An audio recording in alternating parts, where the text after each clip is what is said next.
하나님 사랑과 이웃 사랑에 대해 함께 말씀을 나눕니다. 지금은 교회 절기로 사순절을 보내고 있습니다. 성도들은 이 사순절을 예수님의 십자가와 고난을 한번 생각하고 하나님께서 나를 위해서 행하신 일들을 다시 한번 생각해야 됩니다. 그래서 내가 하나님을 온전히 사랑하지 못하고 또 신앙생활 바르게 하지 못한 것들을 회개하며 내 삶 속에 경건과 절제의 삶으로 보내야 되는 겁니다.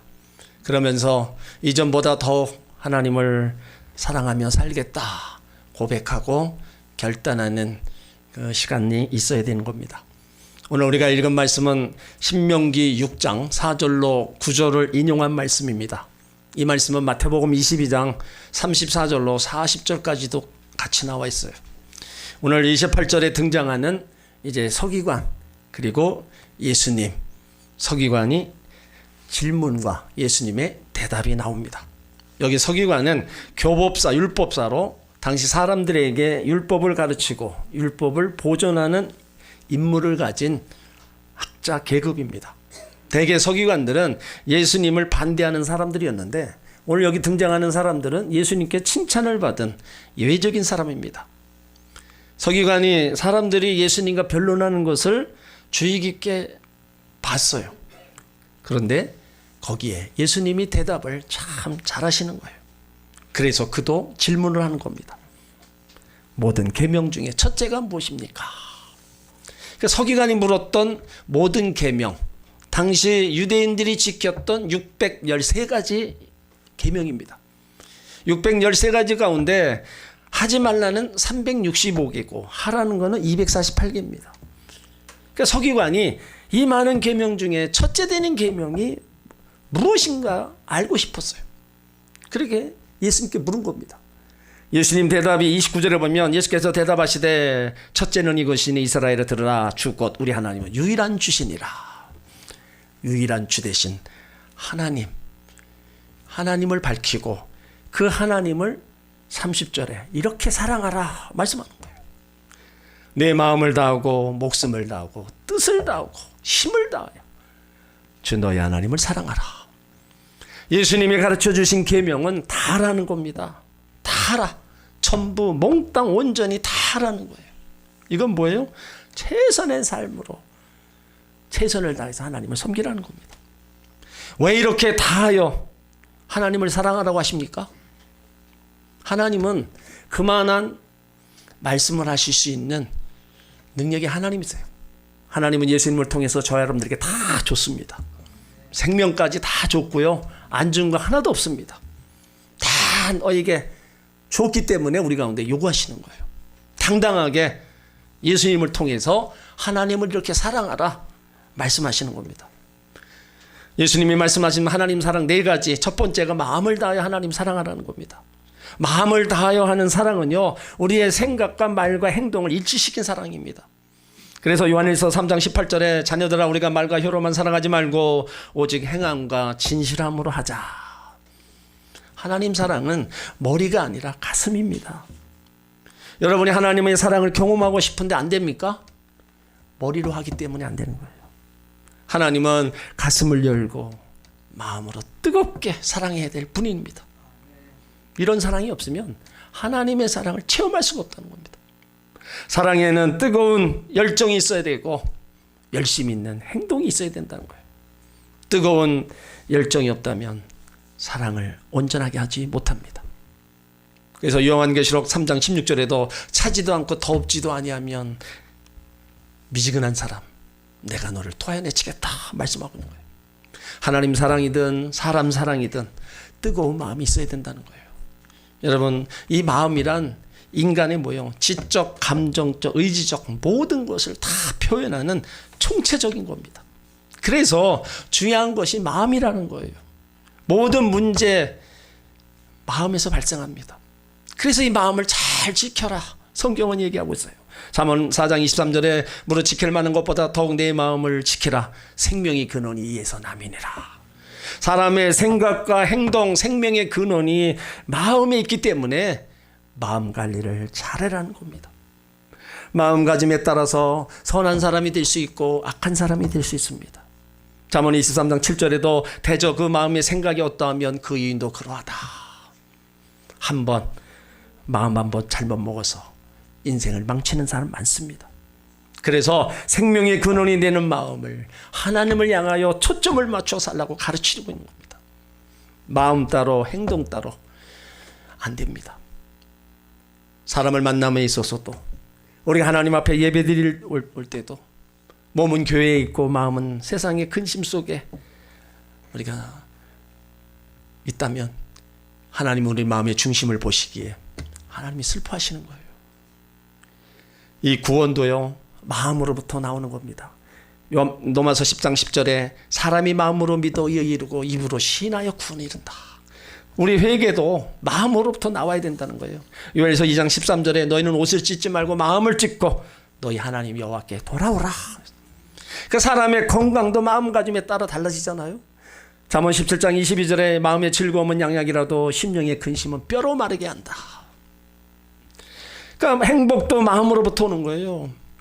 마음가짐에 따라서 똑같은 환경인데도 행복해질 수 있고 불행해질 수 있고 감사할 수 있고 원망할 수 있는 겁니다. 그러니까 마음이 흔들리는 사람은요, 삶이 흔들리고 마음 관리가 안 되면은 생활 질서가 파괴되는 거예요. 자기 마음을 잘 다스리는 사람은요, 세상을 이기고 나에게 닥치는 여러 가지 시험 환난들을 다 이겨나가는 겁니다. 그래서 잠언 16장 32절에도 노하기를 더디하는 자는 용사보다 낫고 자기 마음을 다스리는 자는 성을 빼앗는 자보다 낫다. 우리 삐뚤어진 양심, 삐뚤어진 인격 속에 물질과 권세와 지식이 결국은 남을 해하고 남을 속이고 불의의 열매를 맺히게 합니다. 그러나 변화된 인격, 변화된 양심, 변화된 마음 속에 물질과 권세와 지식은 의의 열매를 맺히는 겁니다. 그렇기 때문에 우리가 마음의 중심을 보시는 하나님, 그 마음을 보시고 축복하시기 때문에 내 마음을 다하여 하나님을 사랑하라 말씀하고 있는 거예요. 그리고 하나님을 목숨을 다하여 사랑하라. 여기 목숨을 다하는 사랑은 적당히 한계까지만이 아니라 사랑하는 것 한계 정해놓고 하는 게 아니라 생명을 내어놓는 사랑입니다. 무슨 일이든지요, 생명을 걸고 하면 못할 게 없습니다. 그래서 세상에서 가장 무서운 사람, 생명 걸고 대드는 사람이에요. 죽기 살기로 자기에게 주어진 일, 그러면 안 될 게 없다는 겁니다. 이 생명은 귀한 것이기에 어떤 것과도 바꿀 수 없습니다. 예수님이 온 천하를 얻고도 내 목숨을 잃으면 다 아무 소용없다고 하셨어요. 그건 무슨 말씀이에요? 내가 존재한 후에야 가정도 돈도 사랑도 다 필요하다는 거예요. 그래서 예수님은 무엇과도 바꿀 수 없는 이 생명을 하나님께 맡기면 책임진다는 겁니다. 생명은 하나님의 것입니다. 하나님이 주관하시고 하나님이 섭리해 가시는 거예요. 누가복음 12장에 보면 어떤 어리석은 부자가 농사를 졌어요. 참 농사도 잘 돼서 곡식도 얻을 창고가 없어서 하나 더 짓고 창고에다가 다 쌓아두고 흐뭇해합니다. 이제는 먹고 마시고 여러 해 동안 아무 걱정 없다. 그런데 예수님은 그에게 어리석은 부자라고 얘기했어요. 우리가 생각할 때는요, 인생의 계획도 잘 세웠고 저축도 했기 때문에 지혜로운 사람으로 생각할 수 있어요. 그런데 하나님 없는 인생 계획은 소용이 없는 계획입니다. 여기 어리석다는 말은요, 부자로 사는 것이 나쁘다는 말이 아닙니다. 생명의 주인을 모르고 사는 것이 어리석다는 거예요. 그래서 예수님이 부자에게 오늘 밤 내 영혼을 뒤로 찾으면 네 것이 네게 되겠느냐, 아무 의미가 없다는 거예요.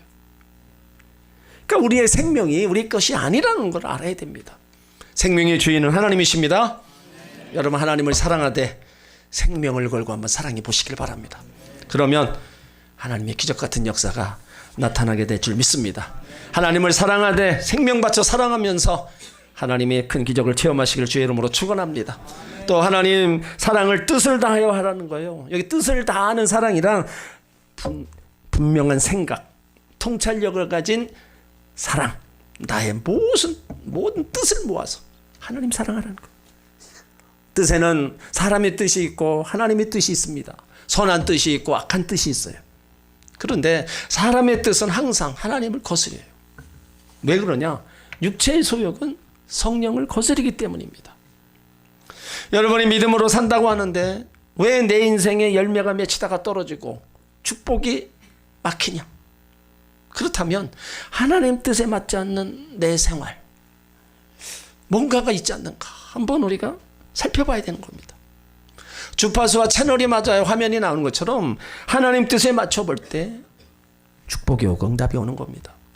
성도가 기도가 막히고 영적인 정체가 오고 답답함을 느낀다면 지금 내가 하고 있는 신앙생활을 한번 점검해 봐야 됩니다. 왜 기도 응답이 없습니까? 하나님 뜻대로 구하지 않기 때문이고. 왜 축복이 없어요? 하나님 뜻대로 살지 않기 때문입니다. 우리의 뜻이 하나님 뜻에 합당치 않으면 우리는 하나님의 뜻에 맞춰야 되는 거예요. 그래야 하나님이 이루시는 것이 하늘에서도 이 땅에 이루시고 이 땅에 이루실 것을 또 하늘에서도 이루어 주시는 거예요. 그러면 하나님의 뜻이 뭡니까? 예수 믿는 거, 그것도 잘 믿는 거예요. 요한복음 6장 40절에 하나님의 뜻은 아들을 보고 믿는 자마다 영생을 얻는 것이니 마지막 날에 내가 이를 다시 살리리라 하시니라. 하나님의 뜻, 예수 잘 믿는 거, 그리고 하나님의 뜻 봉사하는 겁니다. 시편 103편 21절에 여호와를 봉사하여 그 뜻을 행하는 너희 모든 천군이여 여호와를 송축하라. 내가 시간과 물질과 몸을 들여 봉사하는 것도 하나님의 뜻입니다. 기뻐하고 기도하고 감사하는 것도 하나님의 뜻입니다. 때로는 하나님의 뜻에 살다 보면 손해보는 것도 있고 망하는 것 같아요. 그런데 걱정할 거 없습니다. 로마서 8장 28절이 있어요. 하나님을 사랑하는 자, 곧 그 뜻대로 부르심을 입은 자들에게는 모든 것이 합력하여 선을 이룬다. 손해를 봐도 하나님의 뜻이라면 순종하고 따라가시길 바랍니다. 그것이 축복이요 승리의 길이 되는 거예요. 나의 생각과 나의 모든 뜻을 모아서 하나님을 사랑하시길 주의 이름으로 축원합니다. 예수님은 힘을 다하여 하나님 사랑하라고 얘기하고 있어요. 힘을 다하여라는 사랑은 사람이 발휘할 수 있는 모든 능력을 다하는 사랑입니다. 세상에는요 비슷한 사람이 있어도 똑같은 사람은 없어요. 그 사람에게만 가지고 있는 힘이 있습니다. 기술, 돈, 권력, 지식, 재능, 그것이 힘입니다. 그러니까 하나님이 내게 주신 내게 어떤 힘을 주셨는가, 우리가 그걸 찾아야 돼요. 그래서 그것 가지고 하나님 위해 쓰라는 겁니다. 하나님이 내게 주신 힘, 하나님을 위해 쓸 때 더 큰 힘을 주시는 거예요. 건강도 재물도 물질도 지식도 하나님 위해 바로 쓰면 하나님이 더 크게 쓸 것을 주십니다. 여러분들 이것을 알으셔야 됩니다. 내가 살아있기 때문에 하나님이라는 것이 아닙니다. 하나님의 일을 하도록 나를 살려주신 거예요. 하나님의 시시기야 왕의 생명을 15년 왜 연장시켜줬어요? 아직 해야 될 일이 있기 때문입니다. 우리가 건강해서 하나님이라는 게 아니라 하나님을 하기 위해서 하나님 우리에게 건강을 주신 거예요. 물질도 재능도 마찬가지입니다. 다 하나님 영광 돌리고 주를 위해서 행하라고 하나님이 우리에게 때를 따라 은혜와 복을 더해 주시는 거예요. 그래서 내게 주신 힘, 나를 위해서가 아니라 하나님을 위해서 주신 것이기에 우리는 청지기적 삶으로 살아가는 겁니다. 미국의 백화점 왕으로 알려졌던 존 아너 메이커는요 장관 후보 추천을 받습니다. 근데 이분이 주일학교에 가서 애들을 가르치는 그 사역을 참 계속하고 있었어요. 근데 장관을 할 경우에 주일날 자기가 섬기는 교회에서 봉사를 못하니까 조건을 거는 거예요. 내가 장관 허락할 테니까 대신 조건이 있다. 주일날 교회 가서 내가 봉사하는 거, 그것을 조건으로 내걸고 장관을 허락받습니다. 그리고 나서 주일이면 어김없이 필라델피아 교회 가서 어린이들을 가르쳤습니다. 자기가 가지고 있는 힘, 그 권세, 자기만을 위해서 쓰지 않고 하나님 위해서 쓰는 겁니다. 하나님은 그런 자를 높이시고 축복하시는 거예요. 또 하나님을 힘을 다하여 사랑하는 자가 하나님의 사랑을 받고 하나님을 만나는 겁니다. 잠언 8장 17절에 나를 사랑하는 자들이 나의 사랑을 입으며 나를 간절히 찾는 자가 나를 만날 것이니라. 여러분 힘있게 하나님 사랑해 보세요. 하나님 사랑이 우리 가운데 오고요. 하나님 찾을 때 하나님 그 사랑하는 자를 찾아와 주시는 거예요. 그리고 힘을 다하여 하나님 사랑하면 야고보 1장 17절에 각양 좋은 은사와 온전한 선물이 다 위로부터 빛들의 아버지께로부터 내려온다. 힘을 다해 하나님 사랑하는 자에게 각양 좋은 은사와 좋은 온전한 선물이 위로부터 내려온다. 그러니까 하나님이 주시는 거예요. 그러니까 내가 가지고 있는 힘, 그것 가지고 힘을 다해 하나님 사랑하면 하나님이 주시는 거는요, 우리가 생각지 못한 겁니다. 그러므로 여러분이 가지고 있는 그것을 힘으로 삼고 또 하나님을 사랑하시기를 주의 이름으로 축원합니다. 이렇게 마음을 다하고 목숨을 다하고 뜻을 다하고 힘을 다하여 주 너희 하나님을 사랑하라는 거예요. 여기 주란 언약의 하나님으로 약속하신 것은 무엇이든지 이루시는 하나님입니다. 나에게 약속하신 것을 신실히 지키시고 이루시는 나의 하나님을 사랑하라는 거예요. 많은 사람들 가운데 나를 지명하여 불러 하나님 자녀 삼아주신 그 하나님을 사랑하라는 거예요. 그러면 하나님 사랑 어떻게 하라는 거예요? 하나님 어떻게 잘 섬깁니까? 그 방법이 뭐예요? 보이지 않는 하나님 우리가 어떻게 사랑하고 어떻게 섬겨요? 그것은 바로 예배라는 겁니다. 하나님은요, 금은보화 원치 않습니다. 하나님 부족한 거 없고 가진 거 다 가지고 계세요. 그런 하나님 우리 가운데 요구하시는 게 뭐예요? 우리가 예배자가 되는 거. 하나님 그걸 요구하시는 거예요. 주일날 성도들이 성전에 올라옵니다. 하나님을 사랑하기 때문에 와야 돼요. 베풀어 주신 은혜와 사랑에 감격하여 하나님이 가장 기뻐하시는 예배 자리에 오는 거예요. 하나님은 예배드리러 오는 성도들에게 쉼과 안식을 주시고요, 또 치료와 회복을 주시고 때를 따라 은혜와 복을 주시는 겁니다. 우리가 요새 동안 밖에 나가서 열심히 일하다가 죄악에 물들고 심신이 지쳐있고 영혼이 지쳐있을 때 하나님 전에 와서 우리가 하나님 예배드릴 때 하나님은 우리 가운데 새 힘을 공급해 주시는 거예요. 우리가 기도를 드리면 기도가 올라가고 찬양이 올라가고 우리가 예물 드리는 거 예물이 올라갑니다. 그럼 하나님 내려주시는 게 뭐예요? 말씀을 내려주시고 은혜와 복을 더하여 주시는 거예요. 그러니까 우리가 주일날 하나님 앞에 예배 드리는 게 여러분 내 한 주간을 또 살아가는 힘의 원동력이 되는 거고 또 그 한 주간에 정말 하나님이 주시는 은혜를 받아 누리는 계기가 된다는 거예요. 그래서 하나님을 사랑하고 섬기는 최고의 우리의 모습은 바로 예배밖에 없다는 겁니다. 또 하나님을 사랑하는 사람 말씀과 기도 찬양 감사 이건 뭐 다 따라오는 거죠. 이렇게 예배의 사람 말씀의 사람 성령의 사람 그 안에서 우리는 기쁨과 평강을 얻고 정말 하나님 자녀인 것을 감사하게 생각하는 겁니다. 나폴레옹이 마지막 윌터스 전쟁에서 패한 후 센트 헤라나의 섬에 갇혀 있었어요. 혼자 있다 보니까 너무 외롭습니다. 그때 한 기자가 찾아가서 당신에게 행복한 순간이 어느 순간이었습니까? 그때 나폴레옹이 미소를 띄우면서 전쟁 중에 주일날 교회에 나가서 하나님께 예배드리는 순간 그때가 가장 평화롭고 행복한 순간이었다. 사랑하는 성도 여러분, 하나님을 사랑하고 예배드릴 때가 가장 행복합니다. 고백하시길 주의 이름으로 축원합니다.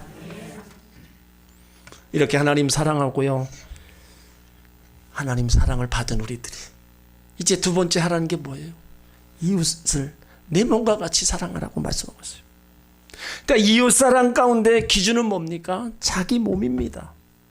이웃 사랑하기 전에 사랑해야 될 것이 자기 사랑이라는 거예요. 왜요? 하나님이 먼저 나를 사랑해 주셨기 때문에 나도 내 자신을 사랑해야 됩니다. 우리는요, 하나님의 형상을 닮은 존귀한 존재, 보배로운 존재입니다. 이런 나를 하나님이 바라보실 때 어떻게 바라보세요? 스바냐 3장 16절에 보면 기쁨을 이기지 못하고 너를 잠잠히 사랑하시고 너로 인하여 즐거이 부리고 기뻐한다. 그냥 보기만 해도 기쁜 거예요. 여러분들이 자녀들 볼 때 그냥 보기만 해도 기쁜 것처럼 하나님도 우리를 볼 때 좋은 거예요. 그래서 우리를 위해서 하나님이 사랑을 베풀어 준 최고의 사랑이 바로 십자가의 사랑입니다. 나를 사랑하셔서 예수님 보내주시고 십자가의 물과 피를 다 쏟으시고 죽으셨어요. 먹보다도 더 곤고 주홍빛 같은 붉은 죄 신들과 양털같이 씻어주시고 하나님 자녀 삼아주셨어요. 삶 속에 임하는 가난과 질병과 저주의 그 사망의 길에서 벗어나게 하시고 영원육의 부여와 강건함으로 하나님 나라를 소망하며 살게 하셨어요. 하나님께서 이렇게 나를 사랑하셨기 때문에 나도 내 자신을 사랑해야 되는 겁니다. 자기가 자기 사랑을 포기하면 아무것도 아닙니다. 내가 나를 사랑하지 않는데 누가 나를 사랑하겠냐 이거예요. 그래서 자기 이웃사랑, 자신을 사랑하는 만큼 하라는 거예요. 그럼 이웃이 누굽니까? 내 필요를 위해서 찾아가는 사람, 나에게 잘 대해주는 사람, 내가 좋아하고 그 사람이 나를 좋아하는 사람, 이런 이웃의 개념으로 봅니다. 그런데 이런 이웃은 부분적인 이웃입니다. 성경이 말하는 이웃은요, 오늘 내가 만나는 사람들입니다. 일부러 만났든 우연히 만났든 만나는 그 사람들이에요. 내게 유익이 된다고 생각하는 사람이나 나에게 편안을 대해주는 사람만이 아닌 내가 만나는 사람 이웃이고 하나님 사랑의 대상자들이라는 겁니다. 그래서 내 이웃, 주변의 모든 사람들이에요. 그 이웃을 내 몸과 같이 사랑하라. 요한일서 4장 20절에 누구든지 하나님을 사랑하노라 하고 그 형제를 미워하며 이는 거짓말하는 자니 보는 바 형제를 사랑치 아니하는 자가 보지 못하는 바 하나님을 사랑할 수 없느니라. 우리가 계명을 주께 받았으니 하나님을 사랑하는 자는 또한 그 형제를 사랑할지니라. 보이지 않는 하나님 사랑한다고 우리가 고백하고 예배하고 우리가 나갑니다. 그렇다면 보이는 형제를 더 사랑하라는 거예요. 그것이 우리 가운데 주님이 요구하시는 겁니다. 우리에게 이웃 사랑 중에 특별히 더 큰 사랑은요, 하나님의 사랑을 전해주는 거예요. 믿지 않는 남편, 믿지 않는 부모님, 아가페 사랑으로다가 사랑하는 겁니다. 믿지 않는 자녀들, 믿지 않는 친구들, 아가페 사랑으로 대하는 거예요. 이것이 영원 구원 이루는 거고 진리를 알게 해주는 겁니다. 밥 사주고 옷 사주는 것보다 더 큰 사랑, 여러분, 영원 사랑, 이보다 더 큰 사랑은 없습니다. 하나님 사랑으로 이웃 사랑하며 이웃이 변화되고 나도 변화되는 겁니다. 그래서 하나님 사랑, 이웃 사랑은요, 온 율법의 선지자, 율법의 강령, 정말로 성경의 요약이고요, 핵심이라는 겁니다. 그러니까 성경 사랑이라는 말이 다 연결되어 있는 거예요. 하나님 사랑 받았다. 그 사랑으로 나한테 끝나면 안 됩니다. 그 사랑 가지고 내가 만나는 사람들에게, 믿지 않는 사람에게 복음을 전해주고 예술들을 전해주는 그 사랑, 이것이 우리 가운데 있어야 된다는 거예요. 지금은 사순절을 보내면서 하나님의 깊으신 그 사랑을 다시 한번 생각하는 시간입니다.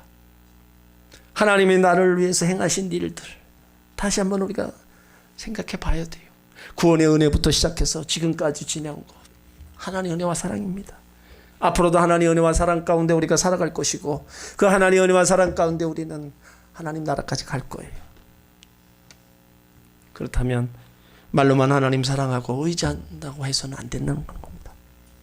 삶에서 더 하나님 사랑하는 우리의 모습들, 그 신앙의 모습에서 나타나야 될 줄 믿습니다. 이전보다 더욱 하나님을 사랑하시길 바랍니다. 그래서 이전보다 더 은혜와 복을 받아 누리시기를 주의 이름으로 축원합니다. 이전보다 가족들과 이웃들을 사랑하시길 바랍니다. 특별히 믿지 않는 그 가족들의 영혼을 사랑하셔서 하나님께로 인도하시기를 주의 이름으로 축원합니다. 일평생 하나님 사랑을 하시고 그 하나님 사랑 속에 사시다가 하나님의 영광을 누리고 또 이웃과의 아름다운 사랑을 나누는 복된 성도들이 되기를 주의 이름으로 축원합니다.